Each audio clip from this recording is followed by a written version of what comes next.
Molt bé, bon dia a tots i a totes. Benvinguts a aquest Cafè Europa del final de curs que organitzem a la Fundació Catalunya Europa. Durant els darrers mesos, si ens heu seguit, heu sentit que hem parlat de Groenlàndia, d'Hongria o d'Iran. Hem parlat molt de Donald Trump, hem parlat de la regularització de persones immigrants i fins i tot hem parlat del Mundial.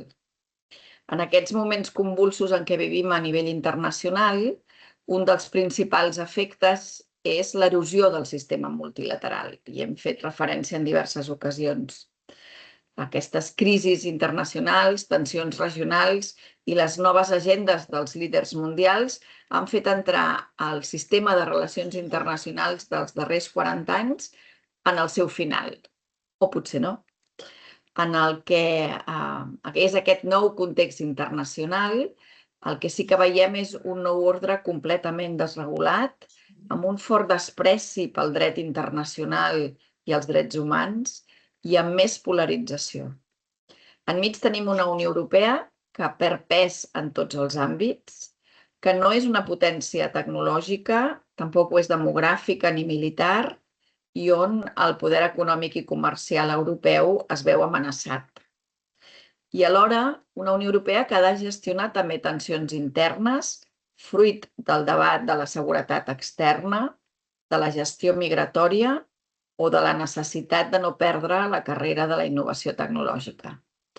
En definitiva, hem parlat molt de geopolítica i per acabar aquest curs volem fer-ho fixant-nos en això, en si tenim més veus, més complexitat i menys ordre.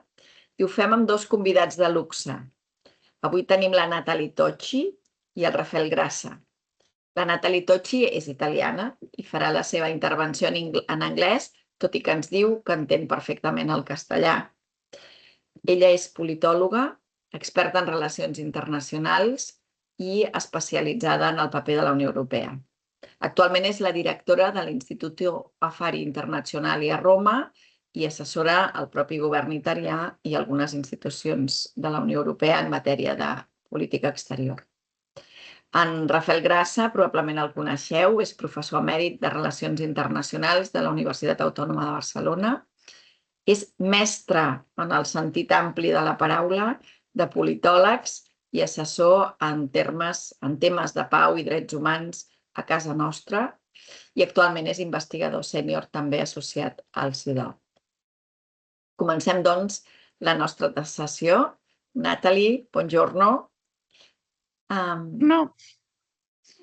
Buongiorno. Buongiorno. When we look at the current international panorama, we often get the feeling that the diplomatic tools, the institutions that we inherited from the last years, from the 20th century, are no longer giving an answer to today's crisis. So where do we stand? Are we facing a temporary crisis in the global order? Is that just coming to the end and the world has changed for the future? And what is the role now of the European Union? How can we expect as Europeans and this new order? Can you start with this?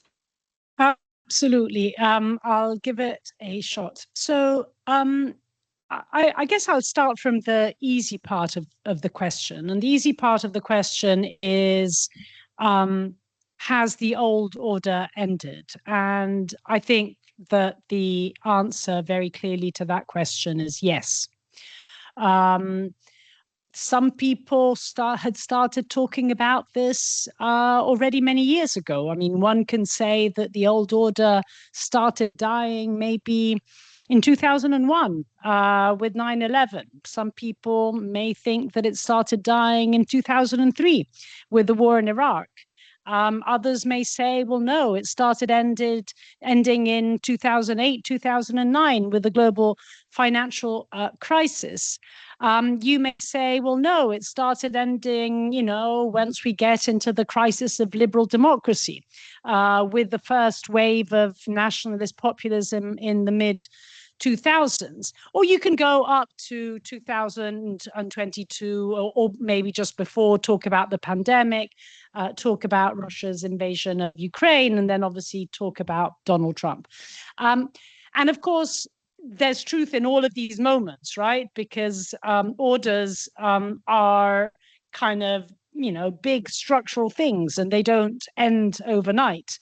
And so it is perhaps understandable to think that an old order has died over the course of a quarter of a century. But to me, the most interesting question.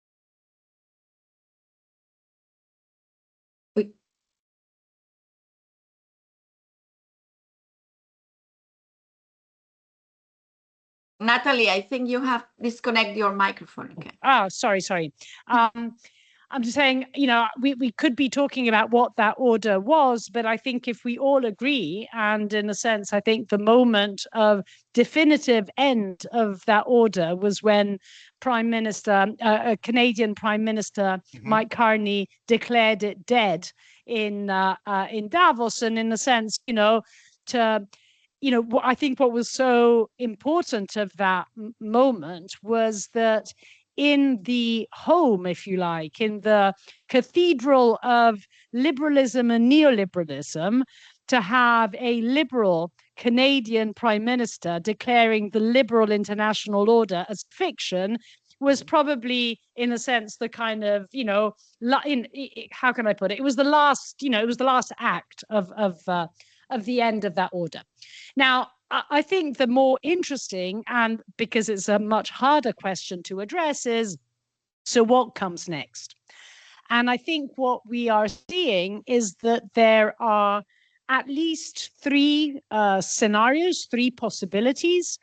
We are actually seeing elements of each one of these three scenarios. And we are also seeing that in each one of these scenarios, there are some terrible things, but there are also some opportunities. And so let me just briefly go through each one of them. So one alternative to the end of the liberal international order is simply disorder. And we hear a lot about disruption. And of course, disruption takes place in many shapes and forms. It takes the form, for example, of a significant return of interstate wars. When we lived in the liberal international order, there were, of course, many wars. They were often civil wars, so they were wars within countries rather than wars between countries. What we're now seeing is a layering of conflicts that at times happen within countries. They have a regional dimension, they have a global dimension, and then we also see, let's call it old-fashioned wars between countries. Think about Russia's invasion of Ukraine. Think about the US and Israeli attacks on Iran. So in a sense, kind of classic interstate conflict, which obviously brings with it not just, kind of, in a sense, the violation of the very basics of international law, i.e. sovereignty and territorial integrity, but also brings with it many, many more deaths, right? Just think about the fact that over the course of the last 4.5 years in Ukraine, it is estimated that around 1.5 million Russian casualties, probably less Ukrainians, about something in the space of 700,000 to 800,000. But just kind of think about these numbers. These are kind of World War numbers, right? I mean, absolutely astonishing. And I haven't even started talking about the Middle East and Gaza, but just in terms of military casualties, right? Military casualties, it is numbers a la World Wars. So there's this element of this disruption. We can think about disruption in different ways. We can think about the disruption brought about by climate change. We can think about the disruption brought about by technology, and in particular, artificial intelligence. But then, and so obviously when we think about disruption, we mainly think about disruption in a negative sense. But I just want to end on this scenario simply to point out something that an Indian colleague pointed out to me at a meeting a couple of weeks ago, where he said, well, in history, it is in moments of disruption that actually the greatest creativity emerges. And I think it's an important thought to bear in our minds because, of course, as Europeans, given that we had a pretty good time with the liberal international order, so we tend to think that its end is only catastrophe. But I think it's important to bear in mind that actually within change, there's also the opportunity of good things happening. And in many respects, actually going back to technology, if you think about the speed of technological development at the moment, perhaps it's not a coincidence that it's happening precisely at this point in time. And of course, it is a technological development that can have incredibly positive impacts on areas like health, on areas like indeed fighting climate change. So I think it's important to bear that in mind. Now, a second scenario where I think we also see elements of truth emerging is a scenario of empire. So what is an empire? Well, basically, an empire is not a nation state. An empire does not consider its borders to be fixed, and it considers that it has a legitimacy in having its so-called sphere of influence, right? And we see at least two, possibly three empires or wannabe empires in the international system. So obviously we see Russia trying to reconstitute its empire in Eastern Europe, starting with Ukraine, but probably not ending in Ukraine in terms of the aspiration. But probably extending to other countries, from the Baltic countries to Moldova, to obviously the South Caucasus and beyond. We see Donald Trump's America, again, a very clear imperial vision set out, I think, very, very clearly in the National Security Strategy published at the end of last year. The concept of a Western Hemisphere on which the United States would exercise its influence and control. The odd remarks about, Canada becoming the 51st state. The obviously very direct military threats on Greenland. And in general, I would say the attitude that Trump displays towards NATO and the European Union and in general, Europe, right? I mean, think about the anger that Trump has manifested with Spain, for example, because of the audacity that a country like Spain had to say no.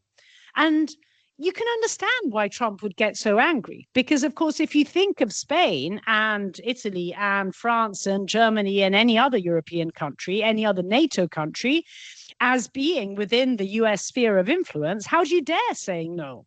You don't say no to the majority shareholder, right? So I think it's a kind of instinct which really underlies an approach that is very, very dominant in this administration in the United States. And then, of course, although at the moment, not yet in an explicitly territorial way, but you also see the way in which Xi Jinping's China acts as empire, right? As the Middle Empire, it is more about people coming to China rather than China going elsewhere, if you see what I mean.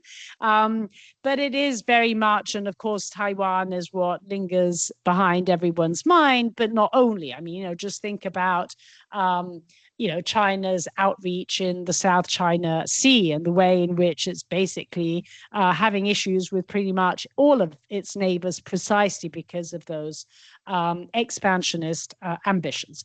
So there are elements of empire. Now, obviously, there's nothing good about empire, but what I would say is if by empire we also kind of mean a sort of law of the jungle, right, in which the strong do what they can and the weak suffer what they must, I think what's interesting about the two wars, the two big wars at the moment, meaning Ukraine and the Middle East, is that the strong didn't manage to achieve what they wanted, right? There is this assumption that the strong wins wars against the weak. And yet we see that neither is Russia winning the war in Ukraine, nor is the United States together with Israel, nor have they won the war against Iran. So what I'm hoping for is that out of this situation, at some point, there will be the recognition that actually even the strong have an interest in rules. And the reason why those rules were invented in the first place was actually because it was in the interest of everyone. It was not just in the obvious interest of the weak, but it's actually in the interest of all. Final scenario, which is the one that in many respects we've been talking about a lot, particularly since the Carney speech in Davos, but actually pre-existed the Carney speech in Davos, is the idea of middle powers. And this is really where we come also very explicitly to the European part of the conversation. So what are middle powers? It's a difficult one to define because actually before the Carney speech, when we had a conversation about middle powers, it was a very different conversation. Middle powers were mainly countries in the global south that refused to take sides in the conflict between the global west and the global east, particularly surrounding Ukraine, that normally were, neither. They were often hybrid regimes, not exactly shining democracies, and that did quite a lot of hedging and sort of transactional multi-alignment, if you like. Probably India epitomized this culture, if you like, of the middle powers as, in at times rather opportunistic, at times perhaps even cynical way, flipping sides between one another and not really wanting to be tied to everyone. So that was the debate on middle powers before the Carney speech. After the Carney speech, we start talking about middle powers in a very different way. So all of a sudden, middle powers are those that have an interest in rules and norms, not necessarily democratic rules and norms, but they have an interest in there being rules and norms to regulate international relations, basically.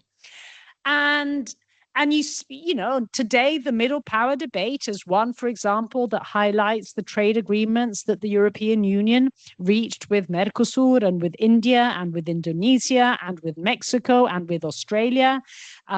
When we talk about middle powers, we talk about the ongoing talks between the European Union and the countries of the CPTPP, the Comprehensive and Progressive Trans-Pacific Partnership. And of course, all of this is true, right? When we talk about middle powers in the Middle East, we talk about the role of the Saudis and the Turks and the Pakistanis and the Egyptians. And I think all of these stories have elements of truth, right? And the question is, how do we bring them together? And how do we bring them together in something constructive? And of course, I'm going to end here because I don't have an answer to this. But I think that's, in a sense, where the thinking should be going. Okay, thank you very much, Natalie. It was really clear to say no international order anymore, not the old one, but we have different alternatives. Muchas gracias, Natalie. Decía Natalie, ¿no?, que podemos contar que el nuevo orden que el orden internacional no existe, pero que tenemos diversas posibilidades delante.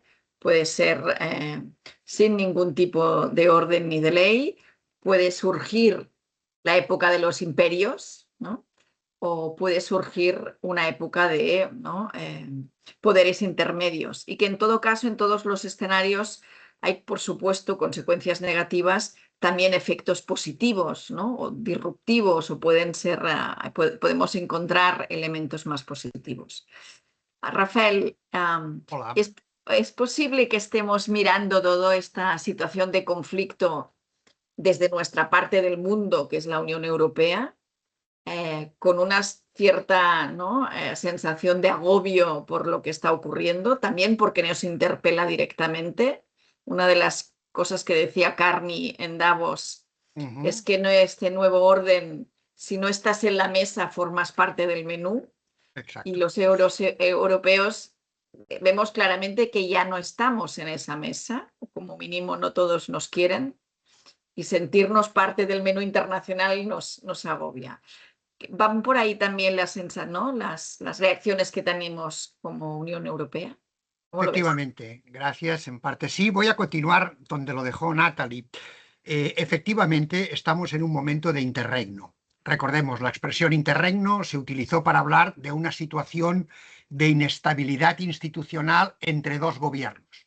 Luego Gramsci, en los cuadernos del Cárcere, la utilizó para hablar de situaciones de incertidumbre sistémica, cuando él decía el viejo orden aún no ha muerto y no ha aparecido el nuevo. Estamos en una situación de interregno y, como casi ha dicho al final Natalie, aunque no ha tenido tiempo de desarrollarlo, ni siquiera es posible, ni siquiera es imposible que sea uno de esos tres escenarios. Probablemente sean los tres y alguno más, digamos. Y ese es el elemento clave donde debemos iniciar. Estamos en el interregno y Europa no solo no está en la mesa y ahora ya es parte del menú, y cada vez lo va a ser más, porque recordemos, el G7 ya no tiene sentido racional desde el punto de vista de la legitimación que se usó, porque ya solo 3 de esos 7 son las grandes potencias económicas y pronto serán solo 2 las que están ahí en la mesa. El problema es que Europa construyó el menú, la mesa y todo, y los defectos históricos nos están impidiendo entender lo que está sucediendo en buena medida. A eso me quería plantear. El mundo está descentrado, el centro no es Europa y no lo va a volver a ser durante bastante tiempo, aunque es importante, y por eso yo quería recordar para eso que es importante tener otras miradas. A mí me sirvió bastante la lectura de un libro de que ya pronto va a ser un cuarto de siglo, de Chakrabarty, sobre lo que él llamó provincializar Europa. Es decir, es un intento de ver desde una visión marxista postcolonial bengalí en India, que era lo que era Chakrabarty, qué estaba pasando y cómo entender una India que se había construido en torno a la colonialidad británica. Ahí nos decía que efectivamente los mitos han hecho la historia, nos parecen naturales y hay que intentar aprender a mirar hacia afuera, renovar conceptos de otra manera. Él lo hizo mezclando estudios de subalternidad con estudios postcoloniales, con un interés curioso, pese a todo muy europeo, de Marx y Heidegger, digamos, en el texto, pero en cualquier caso lo que nos recuerda es que hemos entendido el mundo sobre conceptos universalizadores de la Ilustración en adelante, y eso a Europa nos está impidiendo entender el mundo en el que estamos en buena medida, porque somos prisioneros de nuestros propios a prioris. ¿Eso qué quiere decir? Que tenemos que abandonar el historicismo, por supuesto, de que cada cosa es específica, puede haber generalidades, lo que en algún momento se llamó universales, pero de recorrido, no de llegada todavía, entre algunos de nosotros. Eso es lo que están haciendo autores como Acharya, con el multiplex, con la idea de ayudarnos a entender que ha habido otros momentos de orden sin imperio. Y justamente en Asia Central, ahora que Asia está en el centro del mundo. Por eso recojo esa idea que sé que en otros lugares ha desarrollado Natalie con brillantez y que hoy no ha tenido tanto tiempo, de decir que probablemente tenemos varios órdenes que existen en este momento porque estamos en un momento de interregno. Y efectivamente las potencias medias son importantes. ¿Y qué es lo importante de las potencias medias? Otra expresión que ahora usamos muchísimo los internacionalistas, que viene del mundo de la seguridad financiera, el hedging. El intentar minimizar el riesgo tomando diversas posturas a la vez. ¿Qué es lo que hacen las potencias medias? Están en un tema con unos, en un tema con otros. Lo vemos, por ejemplo, cómo ha ido variando la posición sobre el tema de la guerra de Ucrania en las votaciones en la Asamblea General de Naciones Unidas. Porque, evidentemente, en el Consejo de Seguridad ya sabemos que Rusia va a vetar toda condena desde esa perspectiva. Entonces, recojo una primera idea. Hemos de aprender a mirar el mundo desde una perspectiva de miradas múltiples, de ver que hay otras maneras de entender incluso el propio marxismo, si no, no entenderíamos el marxismo ruso, el marxismo chino, etcétera, etcétera, o incluso en su momento el peruano, el de Mariátegui, otros, etcétera, que vieron el mundo de una manera diferente porque los conceptos no les servían. Y abandonar el dualismo. Segunda idea, también tenemos que abandonar los límites de la analogía doméstica. Los internacionalistas insistimos siempre, pero yo creo que muchos que no vienen de las relaciones internacionales se olvidan. En el mundo internacional no hay división de poderes, porque no hay un ejecutivo, y Naciones Unidas no lo será, digamos, ni siquiera es un legislativo y tampoco lo será en los próximos 10 o 15 años, aunque espero que salga de la inoperancia, pero habrá que esperar quién sale de secretario o de secretaria general, y de momento la cosa está todavía relativamente abierta y eso se producirá en los próximos meses. En teoría, en el mes de octubre ya deberíamos tener una decisión sobre quién será el secretario o secretaria general. En teoría debería ser una mujer y de América Latina, pero ya veremos si eso se cumple o no. Y hay que aprender también que no hay ejecutivo, no hay financiero, que no tenemos mecanismos de imposición de las normas de la manera en que nosotros queríamos desde esa perspectiva.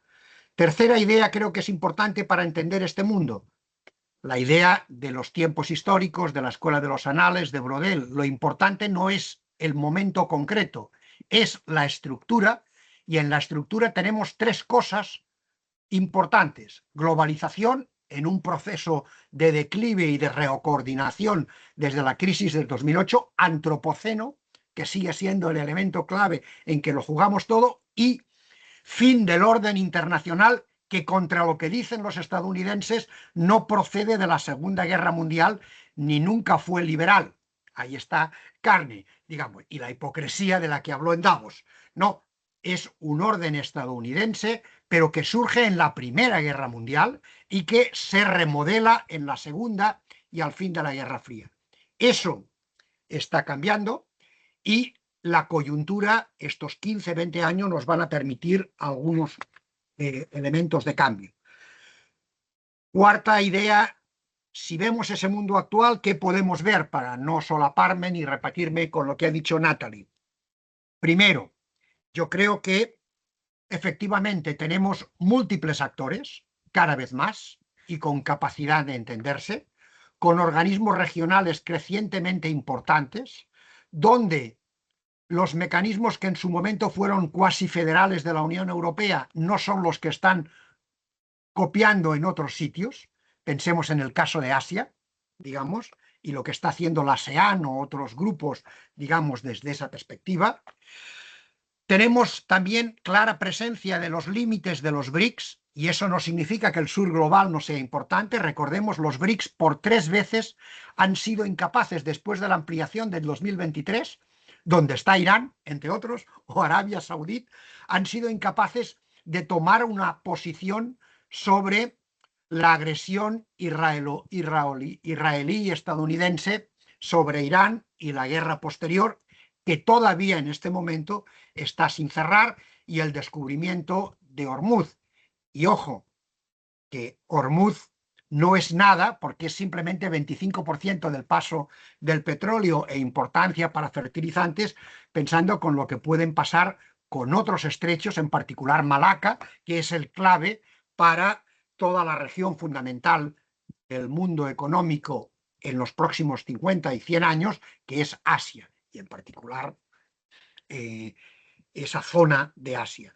Por tanto, estamos en un mundo apolar, ya no hay estructuras multipolares, no hay polos de fuerza, las instituciones militares están acabándose. Eso es lo que vemos con la OTAN. La OTAN no va a desaparecer.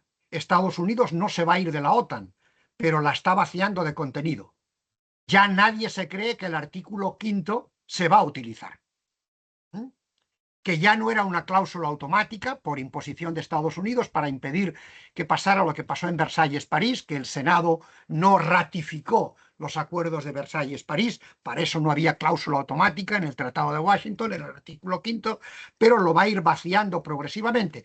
Tampoco va a dejar la presencia en Europa totalmente porque no puede renunciar en términos estratégicos a las armas nucleares que tiene estacionadas Estados Unidos en varios países europeos, empezando por Italia, digamos, etcétera, o en Países Bajos o en otros elementos fundamentales. Pero tenemos un mundo apolar con un multilateralismo de mínimos, con una deslegitimación brutal del sistema onusiano, que es el multilateral por excelencia, porque es incapaz de hacer su trabajo, porque ya ni siquiera nadie habla de la reinvención de la Carta que fue en el 92 un programa de paz, Agenda for Peace, de Boutros Boutros-Ghali en su momento.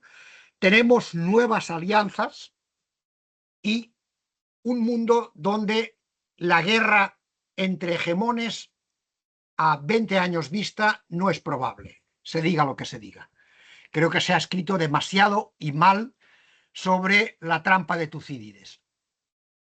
Probablemente por autores, aunque a Graham Allison lo quiero mucho y aprendí mucho de él en La esencia de la decisión en su momento, y muchos de mis exalumnos saben que era libro de lectura obligatoria para entender cómo funcionaba la toma de decisiones en Estados Unidos.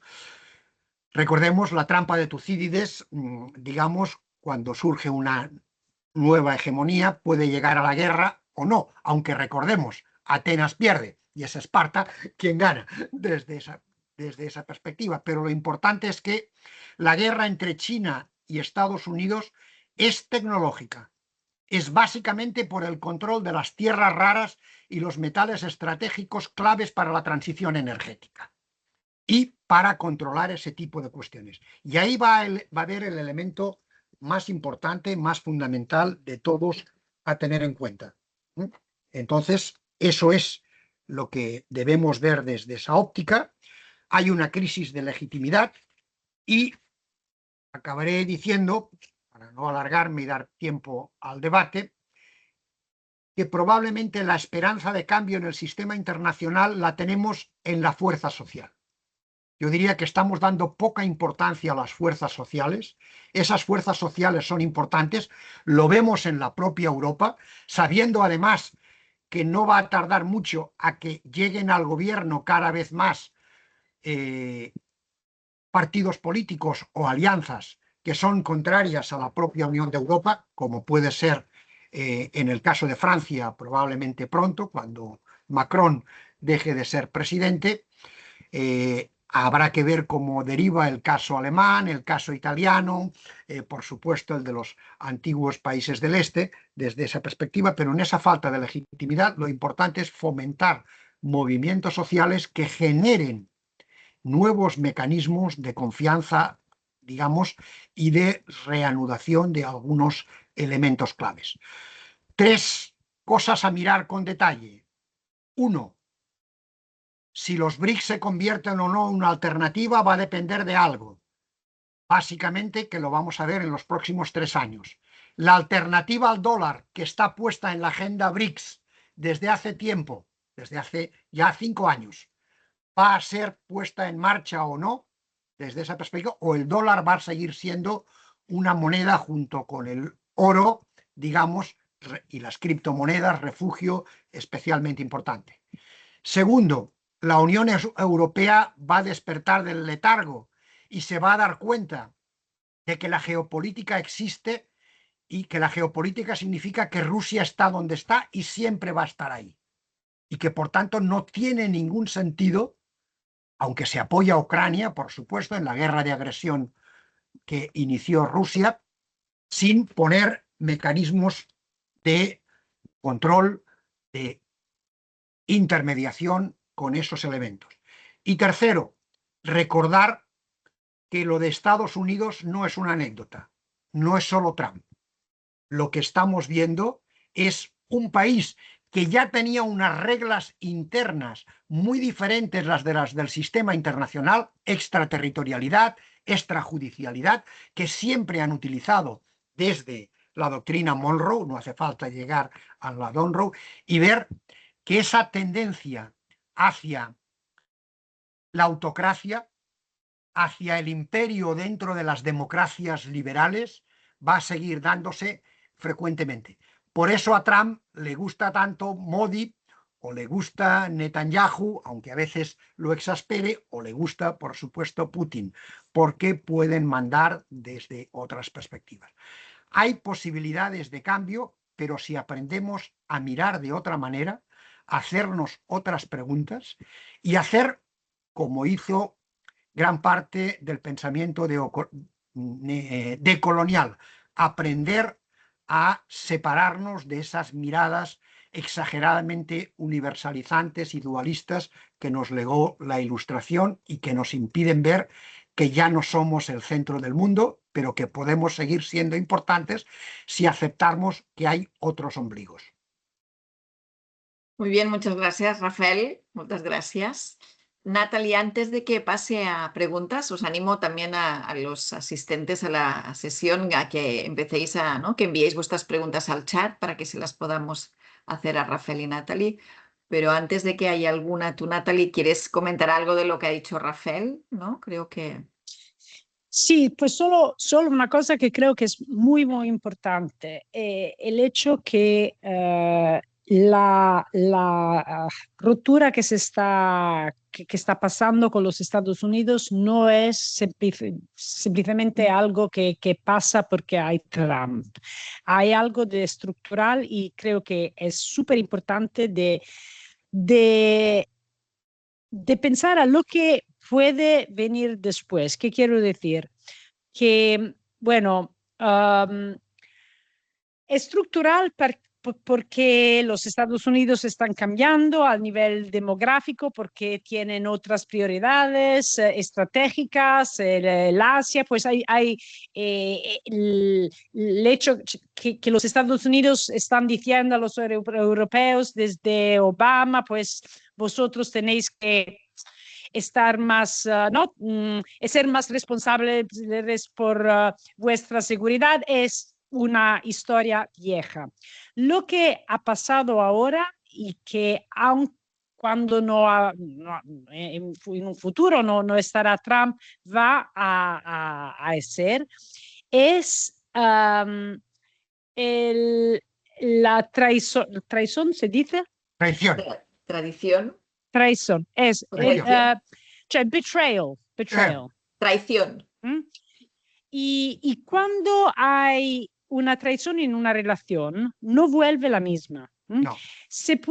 Nos podemos relacionar, seguro que a lo mejor en el futuro también hará cuestiones donde Estados Unidos y Europa tendrán intereses comunes, pero el nivel de intimidad, la relación casi, no sé cómo decir, sentimental que había entre Europa y América, yo creo que eso ya va a cambiar.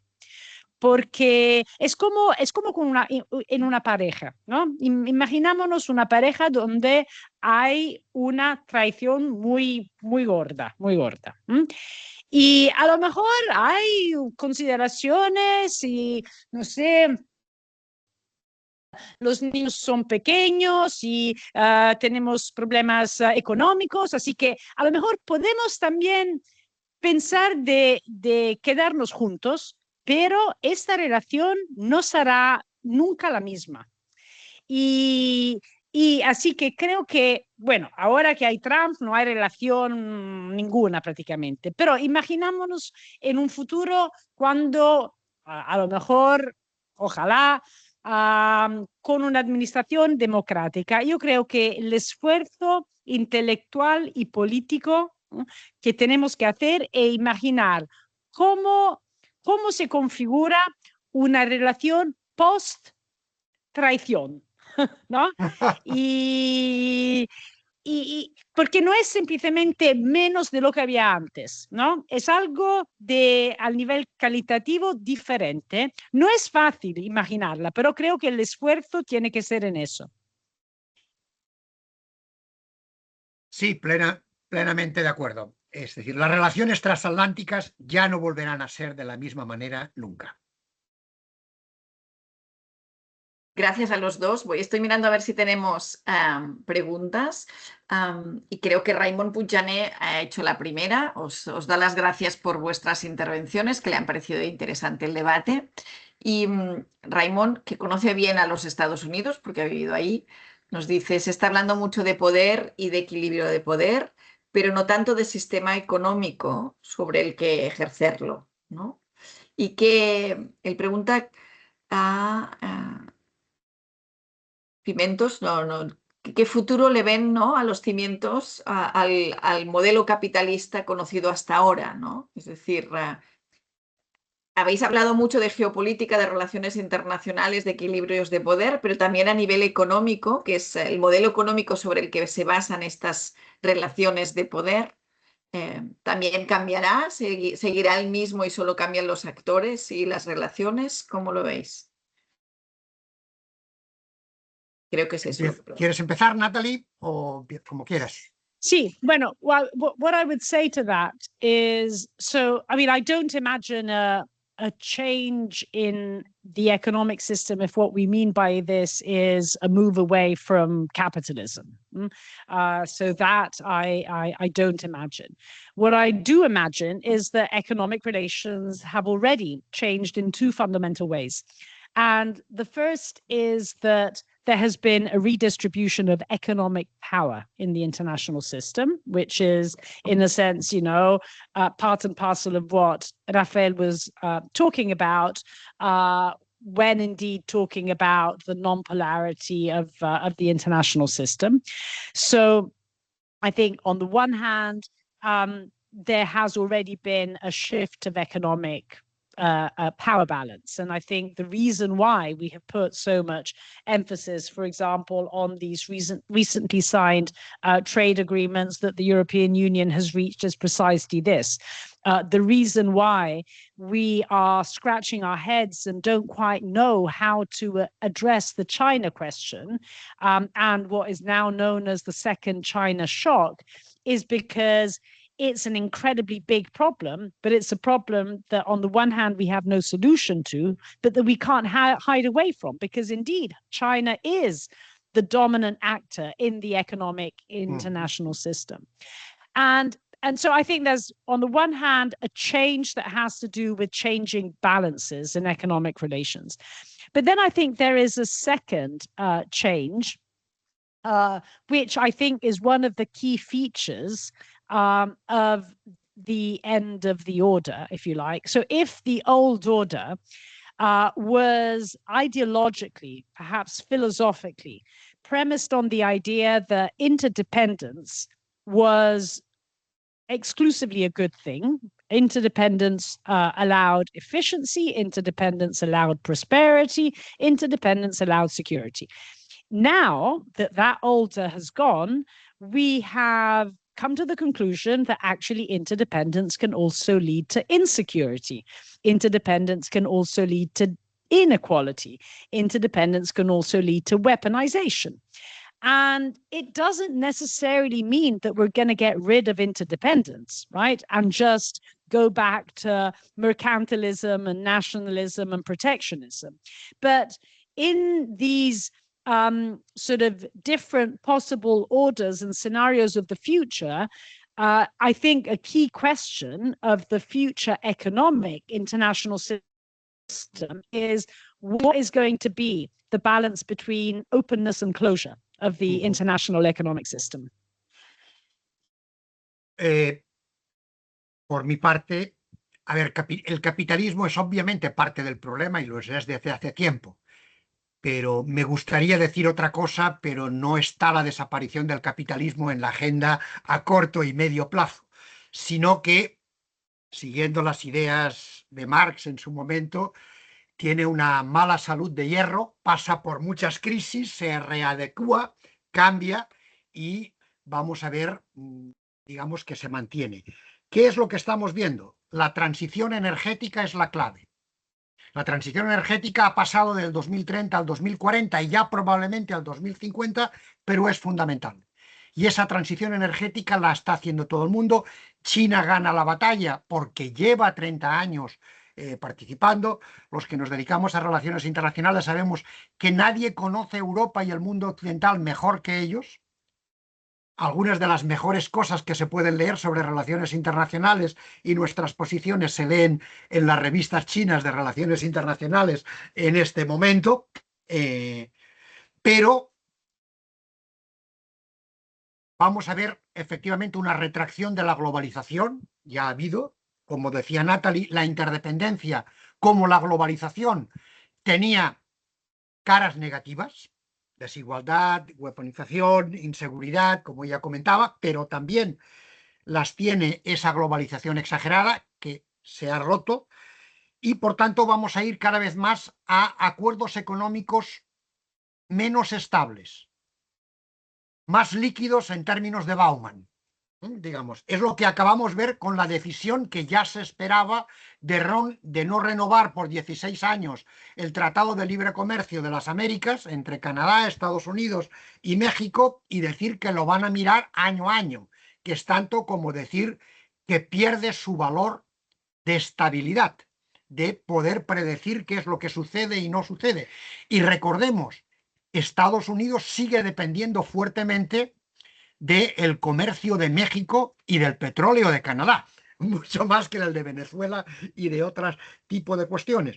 Por tanto, vamos a ver cambios de ese estilo, cambios en las esferas de influencia y mecanismos muy importantes para asegurar transición energética. ¿A qué diría que hay que prestar atención?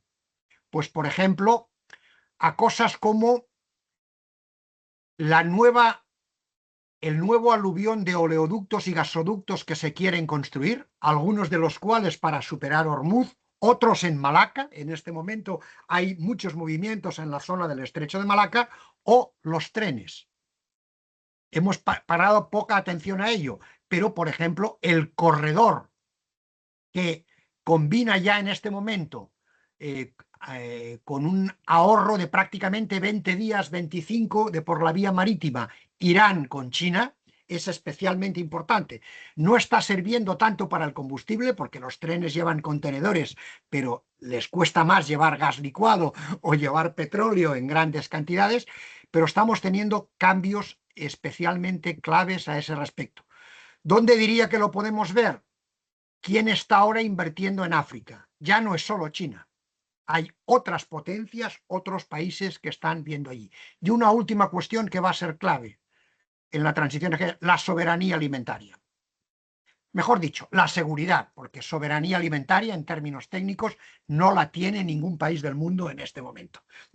Pero la seguridad alimentaria, como primer paso hacia la soberanía, aspiración, se puede intentar y vemos que eso es clave.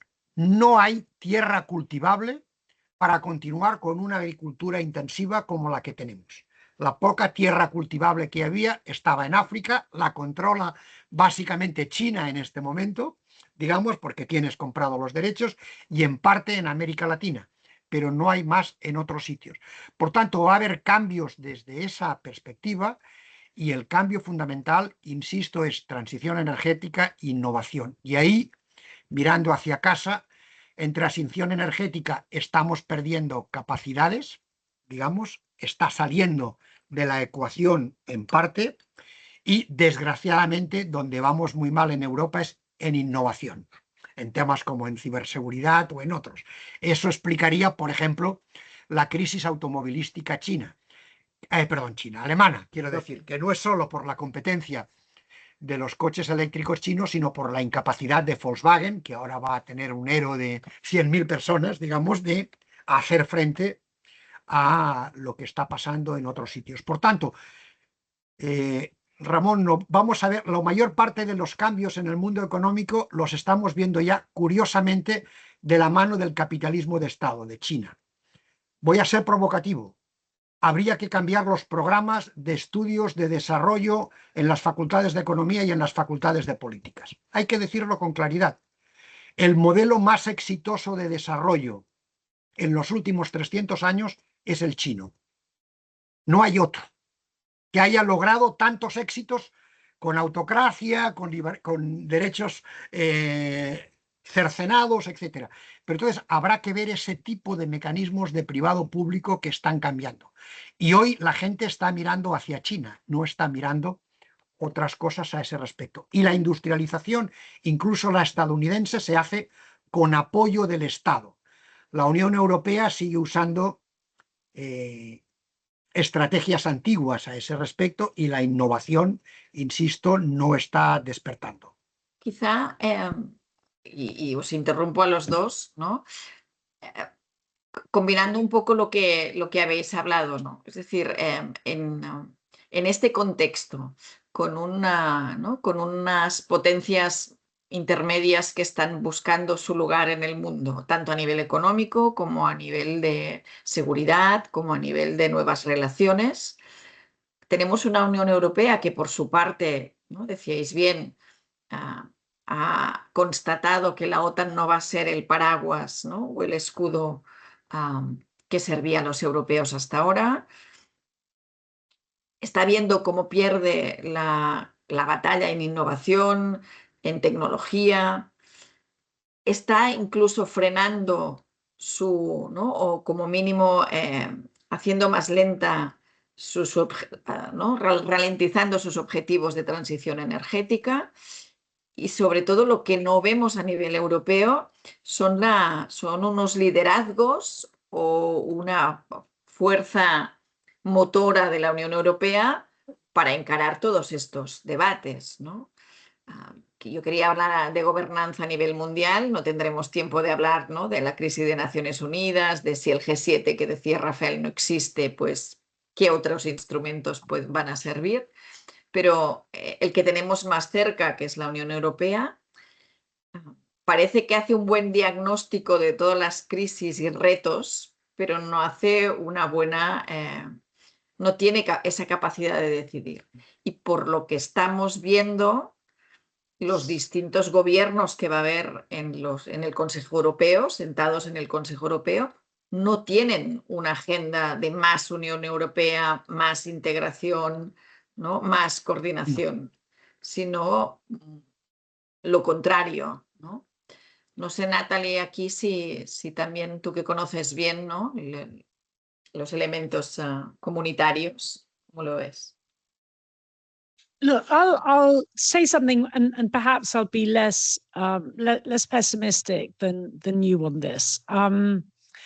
So on one level, one could say, well, Europe, not necessarily and exclusively the European Union, but Europe is actually, to an extent, reacting to all of this. It's not like nothing is being done. Europe confronts a situation of war in the continent and betrayal of the United States. We can no longer rely on the United States for our security, and there is insecurity in Europe because of Russia's aggression on Ukraine, and not only. But does this mean that nothing is being done? Yes, a lot is being done. So now we are in a situation. I mean, let's see what happens next week in Ankara for the NATO summit, but I expect that there will be significant announcements of US withdrawal from Europe. I think that Europeans will significantly fill those spaces. And if you were to ask the fundamental question, can Europe defend itself against Russia without America? I think we can. I think we can. So I wouldn't be so catastrophic. Now, I'm catastrophic because much of this rearmament is taking place at national level and not enough is taking place at European level. So, but if, as I said, one simply asks the basic question, can Europeans defend themselves against Russia without America? I think that the answer is yes, we can. A second point, you were referring to the energy transition and climate. Now, I've written a lot about this, and I I'm with you in saying, it is fantastically stupid to slow down and to, have lost the leadership on climate the way in which we did. Having said this, we may be going around, we may have, in a sense, lowered our level of ambition. We may not be doing exactly what we had planned to do, but we are moving forward in this respect. And I think the second war in the Middle East is teaching us that actually, if you are a continent like Europe that is poor of fossil fuels, your energy security requires the energy transition. So I think, the second war, unless, the first one was not enough of a reminder, but the second one, the one in Ukraine, but this second one has given us an opportunity to remember once again. And maybe we are beginning to remember. And even on technology, I mean, of course, Rafael's absolutely right. We're not fantastic as far as innovation. We approached this far too much and exclusively through the prism of regulation. But I think that there too, we are beginning to understand that we may have lost the AI race in terms of, large language models, but we haven't necessarily lost the race in AI applications. We haven't necessarily lost the future races, quantum, for example, right? Actually, quantum is an area where there is actually quite a lot of investment in Europe. Now, of course, in order for that investment not just to take place in Europe, but to stay in Europe, we need to move forward on a capital markets union. We need to make sure that the money remains in Europe and doesn't end up going to the United States. But so, to me, the main problem that we have in Europe is not whether change is happening. Change is happening. The problem is that change is not happening at the pace that the context requires. And it's not happening at the pace that the context requires because the main problem that we have in Europe is internal and it's political. And it has to do with the rise of far-right nationalist forces that by definition are Eurosceptic, and given that they are Eurosceptic, they are against doing the kind of things that would enable Europe to actually, play a role in the global scene. Thank you very much, Natalie. Rafael, ens queden menys d'un minut. En ese medio minuto. Insisto, efectivamente, el desafío está en lo interno y yo diría que hay dos cosas que son inevitables. Uno, aceptar la crisis institucional, la falta de profundidad, la toma de decisiones, eso es clave. No puede haber política exterior, política de seguridad y política de defensa sin que sean políticas comunitarias con mayorías reforzadas. Por ahí no va a funcionar. La política industrial de defensa, que es lo que hace von der Leyen, no nos llevará a un ejército europeo. Eso es imposible racionalmente. Y dos, la crisis presupuestaria, donde había más esperanzas y que se han cargado con un presupuesto de la Unión Europea que es escasamente el 1% del PIB de los 27 y con casi un 50% todavía dedicado a la PAC, no hay dinero suficiente para hacer, como decía Natalie, más rápido ese proceso de cambio, digamos, que necesitamos. Muy bien, pues muchísimas gracias a los dos. Thank you very much, Natalie. Volveremos nosotros en septiembre. Hablaremos de más de geopolítica, seguro, de la Unión Europea, pero nos vamos a fijar también en esas elecciones que citaba Rafael en Naciones Unidas, en esa elección de una nueva secretaria general, esperemos.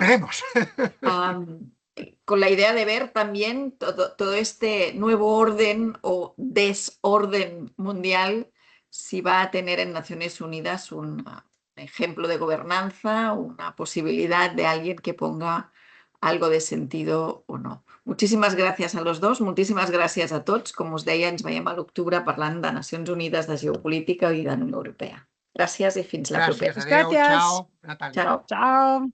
Ciao.